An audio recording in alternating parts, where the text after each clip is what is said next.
On mentionne souvent que la préparation est fondamentale à une bonne animation de cas. Personnellement, au début de ma carrière, je demandais aux étudiants de lire le cas, puis tout le monde me disait oui, oui, oui, j'ai bien lu le cas. Mais évidemment, quand tu arrives en classe puis tu commences à discuter, tu te rends compte très rapidement que les étudiants n'ont pas tous lu le cas, il y a une partie de la classe. Donc, dans mon style d'animation, comme mon style est plutôt, je laisse la discussion ouverte et je ne pointe pas nécessairement les étudiants, il est fondamental que les étudiants aient tous lu le cas pour qu'ils se sentent à l'aise de participer. Donc, ce que j'ai pris très rapidement comme technique, c'est de leur demander de préparer un papier de positionnement préliminaire, donc un PPP. Donc, le PPP est essentiellement, on peut poser des questions ou une question et l'étudiant répond à la question, une demi-page à une page au gros maximum. Et les étudiants nous remettent ça soit avant le cours, de façon papier, quand j'ai commencé à enseigner, ils nous le remettaient au cours. Ensuite, ils ont commencé à nous l'envoyer mail.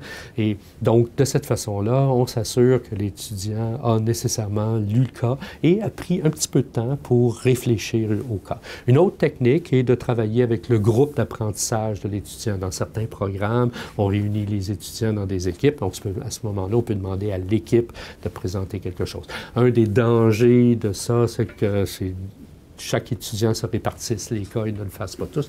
Donc, personnellement, j'ai décidé que c'était un travail individuel et tout le monde me remettait des choses. Ça fait partie de la participation en classe. Donc, quelqu'un qui ne me remet que les PPP participe très peu, n'aura pas A comme note, mais au moins une note minimale. Et il a participé.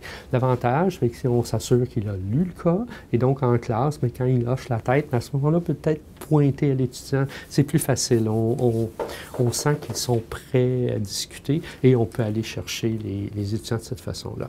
La technologie nous a changé un petit peu nos façons de faire. Au lieu de maintenant d'un PPP formel que les étudiants me remettent, j'utilise un forum de discussion. Je pose 4 ou 5 questions. Les étudiants répondent une question de leur choix et ça devient un petit peu plus une discussion entre les étudiants.